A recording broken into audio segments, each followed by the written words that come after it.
안전한 보안 시스템을 구축하는 데 활용된다. 이처럼 인간의 능력이 극대화되는 유비쿼터스 세상은 다양한 IT 기술을 전제로 한다.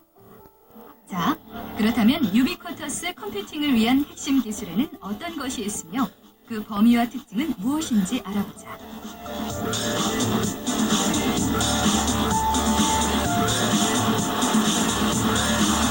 여러분 안녕하세요.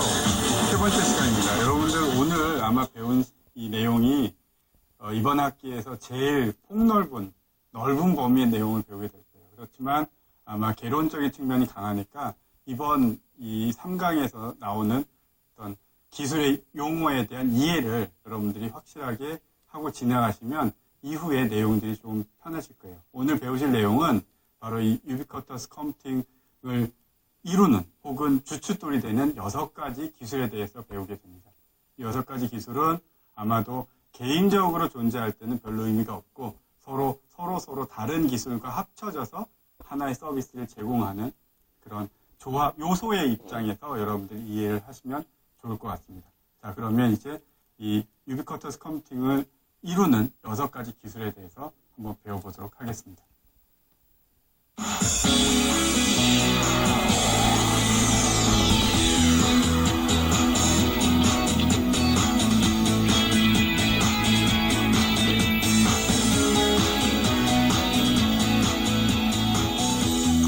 유비쿼터스 서비스를 지탱해주는 가장 중요한 요소가 결국은 유비쿼터스 기술이겠죠. 유비쿼터스 컴퓨팅 기술이겠죠. 그래서 유비쿼터스 우리가 오늘 이 시간에 배우려고 하는 것은 제가 여러분들한테 보여드리는 것은 유비쿼터스 사회를 위한 기반 IT 기술이 무엇인가. 이 기술에 대해서 오늘 이야기를 할 겁니다. 그래서 굉장히 다양한 것이 나오는데 이때 이것들을 그림으로 그려보면 이렇게 6가지 측면의 기술이 필요한 거죠.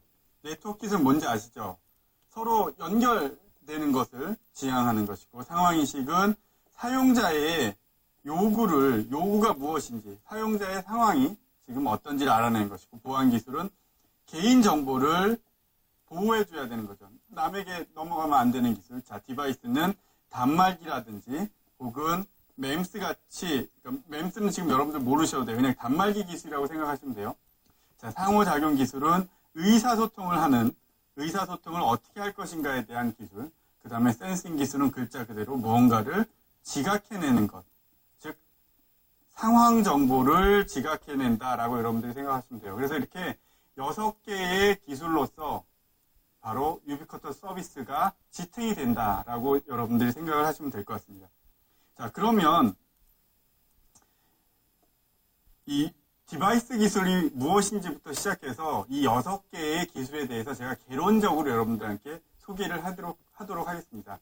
여러분들은 이 내용을 중심으로 해서 이제 4강부터 하나하나씩 짚어가게 될 텐데 지금 오늘 이 시간에는 이 기술에 대해서 그냥 이런 것이 있구나. 이런 기술은 이런 데 사용될 수 있고 이러한 소용을 갖고 있구나 라고 여러분들이 이해를 하시면 될 것 같습니다. 자, 디바이스 기술 아까 제가 간단하게 단말기 기술이라고 말씀하셨는데 가장 중요한 것은 시스템 온 칩이라 그래갖고 하나의 보드에 하나의 칩에 다양한 기능들이 적재되어 있는 기술이고요. 자, 두 번째로는 이 MEMS라는 것이죠. 바로 일렉트로 메카니칼은 기계라는 뜻이고요. 마이크로는 굉장히 작다라는 것. 일렉트로는 전자라는 뜻이죠. 즉 아주 작은 전자기계, 그냥 전자기계, 즉 구동체라고 여러분들이 생각을 하시면 돼요. 지금 구동체로서 가장 많이 사용되고 있는 것이 이제 의료 쪽에서의 아주 작은 로봇 같은 거, 사람 몸속에 들어가서 병균을 치료한다든지, 막힌 혈관을 뚫는다든지, 자, 그런 일을 하는 기계적인 구동체가 중심이 되는 것이고, 나노 기술 같은 경우에는 탄소 튜브가 있겠죠. 이것도 이제 나중에 여러분께 설명을 드리겠지만 탄소의 분자를 이용해서 관을 하나 만들어요. 그리고 거기로 전자를 하나씩 내보내는 거죠. 자, 그리고 차세대 전지. 요즘 전기차라든지 아니면 다양한 휴대용 단말기기에 아주 그 성능을 좌우하는 차세대 전지. 자, 이런 것들이 바로 디바이스 기술의 가장 대표적인 것들이고요. 자, 맨 처음에 나오는 것이 이제 ITSOC죠. 시스템 온 칩이라고 그래갖고 칩 자체가 하나의 시스템이 되는 거예요. 그래서 여기에는 디지털 신호, 가장 중요한 프로세서하고 CPU를 말하는 거죠. 디지털 신호 처리 장치, 인베디드 소프트웨어 등을 넣어서 칩 하나가, 바로 이 칩 하나가 하나의 컴퓨터가 돼버리는 거예요. 메모리부터 다 있기 때문에. 자, 그래서 휴대폰의 소형화라든지 전력 효율의 향상, 이것에 아주 밀접한 관계를 갖고 있다라고 여러분들이 이해를 하시면 될 것 같고요. 그리고 이제 이 ITSOC 같은 경우에는 요즘 들어서는 동영상이라든지 그래픽, 이런 복합 처리가 아주 기본으로 되어 있는, 여러분들 스마트폰에서 다양한 이 동영상과 그래픽이 처리되는 것, 그리고 DMB, 그리고 LCD 같은 것에서도 이러한 다양한 기기, 통신기기라든지 화면 쪽을 모두 다 제어할 수 있는 고기능과 저전력화를 기본으로 하는 핵심 반도체 기술이라고 우리가 볼 수 있습니다. 자, 그리고 두 번째로 나오는 것이 이제 MEMS죠. MEMS는 아까 말씀드렸던 것처럼 기계인데 정말 우리가 눈으로 보이지 않을 정도로 작은 기계죠. 자, 그래서 마이크로 단위의 어떤 부동체를 우리는 보통 MEMS라고 말을 합니다. 그리고 이 MEMS 같은 경우에는 이 유비쿼터스 네트워크나 휴먼 인터페이스에 아주 중요한 역할을 하고 있는 거죠. 그래서 여기에서 이제 구동장치라든지 센서, 미소 구조물 같은 것들을 활용해서 고정밀의 복합화를 이루는 어떤 그 물리적 행위, 그러니까 물리적 동작이 가능한 것이라고 여러분들이 볼 수 있고, 보통 이제 디지털 정보 감지, 그리고 대용량의 정보를 저장한다든지 아니면 초소형 디스플레이, 그리고 유무선 통신의 이제 통신망의 그 발신 장치나 수신 장치 등이 바로 이 MEMS를 기반으로 해서 이루어진다라고 여러분들이 이해를 하시면 될 것 같아요. 나노 기술이라는 것은 이제 나노미터의 줄임말인데, 나노미터라는 건 10억분의 1이에요. 그러니까 1m를 10억분의 1로 작은 한 조각 정도 크기의 무엇인가를 우리는 나노 테크놀로지라고 말을 하죠. 그래서 이 나노 테크놀로지 같은 경우에는 원자나 분자 단위에서 물질을 만드는 거예요. 그래서 이것들을 조작, 제어, 가공할 수 있는 초극세 미술 기술을 우리는 나노 기술이라고 말을 하는 거죠. 그래서 아까 말씀드렸던 부품 같은 경우, 소재 같은 경우에는 프린터의 노즐도 될 수 있고, 그리고 시스템 쪽에서는 뭐 데이터를 보내는, 뭐 분자 단위로 끊어서 보내는, 전자 단위로 끊어서 보내는 어떤 기술적인 측면에서의 전선이 바로 이 나노 기술에서 사용될 수도 있다라는 거죠. 자, 그리고 차세대 전지는 이제 여러분들이 아마 이 단어만으로도 확 와 닿으실 거예요. 전기죠. 배터리.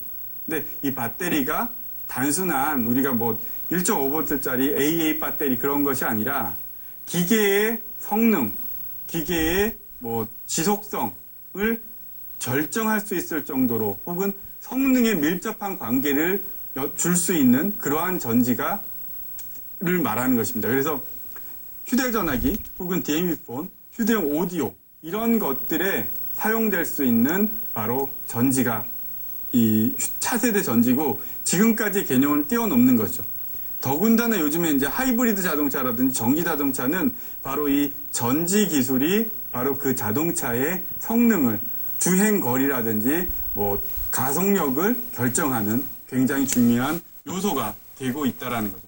그래서 이러한 전지들도 마찬가지로 작으면 작을수록 좋고, 출력이 높으면 높을수록 당연히 좋겠죠. 그래서 소형화와 고출력이라는 여기서 말하는 상반된 요구는 작으면 작을수록 출력은 떨어질 수밖에 없다고 합니다. 그런데 이것들이 상반된 요구사항을 모두 다 만족시키는 것이 바로 이 차세대 전지 기술의 제일 큰 연구 이슈이기도 하고, 지금까지는 뭐 리튬 2차 전지라든지 다양한 전지가 나오는데 요즘에 다시 수소 전지가 다시 나오고 있죠. 자, 이러한 것들이 결국에서는 전기를 만들어내는, 혹은 전기를 얼마나 제공할 수 있느냐의 관점에서 접근되어지고 있다라고 여러분들이 이해를 하시면 될 것 같아요. 자, 그리고 유비쿼터스 네트워크, 아마 이번 유비쿼터스 컴퓨팅 개론에서 계속해서 언급되어질 수밖에 없는 것이 바로 이 네트워크이라는 것인데, 유비쿼터스 네트워크는 가장 그 특징적인 게 사물 인터넷을 기반으로 해야 된다는 거죠. 즉, 사물에게도 아이디를 주고 통신이 가능하기 위해서는 IPv6라는 정말 몇백억 개의, 몇천억 개의 주소 체계를 지원해 줄 수 있어야 된다. 그래서 이 유비쿼터스 네트워크를 이야기할 때 항상 바로 이 IPv6와 이 근거리 통신망, 그 다음에 초광대역 이야기를 하는데, 이 유비쿼터스 네트워크는 결국은 유연하면서도 확장이 가능해야 된다는 거예요. 즉, 유무선이 통합적으로 연동이 돼야 되는데, 그때 끊김없는 이동성을 제공을 해줘야 된다는 거. 자, 그리고 아까도 말씀드렸던 것처럼 초소형 칩이라든지 센서 인프라하고 연동돼야 된다. 자, 이 센서 인프라 같은 경우에는 센서 네트워크라고 그래갖고, 여러분들이 다시 이 유비쿼터스 네트워크 시간에 다시 한번 제가 설명을 드릴 거예요. 어쨌거나 유비쿼터스 네트워크는 굉장히 다양한 이 서비스 혹은 다양한 기술들이 집약적으로 모일 수밖에 없다라는 거. 그리고 다시 여기 나왔던 것처럼 억이나 조 단위의 센서, 칩, RFID 태그들을 다 모아서 하나의 망으로 구축해줘야 된다는. 즉 어떤 종류의 네트워크로도 끊김없이 연동돼야 된다라는 제한을 갖고 있는 거예요. 그래서 상당히 큰 이슈이기도 하고 상업적인 측면에서도 바로 이 유비쿼터스 네트워크가 굉장히 중요한 위치를 차지하고 있는 거죠. 우리가 사용하고 있는 와이파이라든지 LTE라든지 혹은 블루투스가 모두 다 유비쿼터스 네트워크의 한 분야이고, 지금까지는 우리가 LTE로 통화를 하다가 와이어리스 랜으로 넘어가면 전화기가 연동이 안 되죠. 근데 이제 이 유비쿼터스 네트워크라는 것에서는 서로 다른 네트워크망에서도 끊김없는 통신이 지속적으로 가능하게 된다라는 것들이 가장 큰 이슈이기도 하고, 지금 이 실험실 상황에서는 연동이 되고 있기도 합니다. 자, 그리고 유비쿼터스 네트워크는 동시다발적인 대용량의 정보 흐름, 즉 광대역 통신량을 지원해 줄 수 있어야 된다는 거죠. 그리고 이것들을 처리하거나 같은 말인데, 처리하고 관리할 수 있는 네트워크가 필요로 한다. 단순하게 그 전선을 의미하는 것은 아니고요. 바로 이 네트워크를 관리하는 서버를, 그랬고 브로드밴드 커뮤니케이션의 광대역 통신만, IPv6, 무선램, 블루투스, 울트라 와이드 밴드 같은 근거리에서 굉장히 많은 데이터를 보낼 수 있는 통신망 기술. 자, 이런 것들이 바로 유비쿼터스 네트워크 기술인데, 사실은 이것보다 한 차원 더 높은 기술이 필요하다라는 거죠. 그게 바로 이러한 다양한 통신망을 지나가는 단말기가 서비스를 주고받을 때 끊기지 말아야 된다는 거예요. 망이 바뀌면 서비스가 끊긴다든지 데이터의 전송이 수습했다가 다시 시작한다. 그런 것들을 만들어내서는 안 된다라는 것이 실제로 이런 망의 특성보다는 유비쿼터스 네트워크가 가져야 되는 기술이라는 거죠. 광대역 통신망이라는 거죠. 자, 그래서 미래 지식정보 사회에서는 당연하게 광대역 통합망 기반으로 진화할 것으로 누구나 다 예상을 해요. 그런데 이런 광대역 통합망이 어떠한 기술 스펙을 갖고 있을지는 아직 정해지지는 않았어요. 엄청나게 많은 데이터를 주고받게 됩니다. IPTV에 용납 보는 것도 집집마다 다 설치가 되면 아마도 화질은 점점 더 높아질 거예요. 지금 IPTV 같은 경우에는 이 대역폭, 즉 통신량의 한계 때문에 고화질의 영화를 보여줄 수 없지만, 이제 우리가 극장에서 보는 것과 같은 수준의 고화질의 영화를 집에서도 볼 수 있게 될 것이라는 게 이 BCN을 통해서 가능하게 된다는 거죠. 자, 그리고 네트워크라든지 컨텐츠, 다양한 응용 서비스의 경계가 굉장히 모호해요. 그렇죠?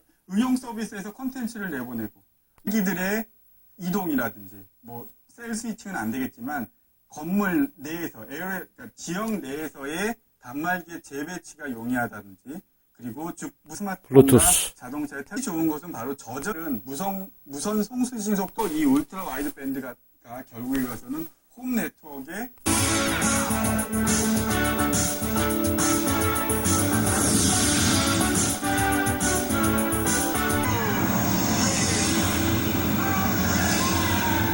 언제든 장기를 복제하거나 이식할 수 있고, 심지어 기억까지 복제할 수 있는 미래가 온다면 과연 우리는 더 안전하고 행복할까? 영화 6번 다양한 모습을 보여줍니다. 화려하고 박진감 넘치는 럭비 경기에서 유비쿼터스 스크린 기술은 단연 돋보인다. 감독이 컴퓨터로